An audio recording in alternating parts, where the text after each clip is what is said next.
Hey guys, it's Caitlin from Brother in Woods. Today we're going to make a nature mandala.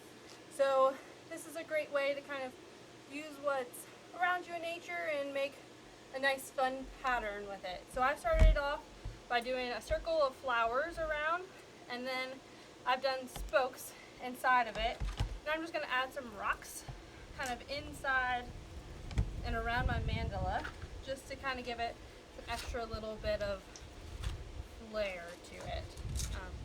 So you can use rocks, pine cones, sticks, kind of whatever you can find around your yard, or if you go to a park or something, to kind of just find your rock.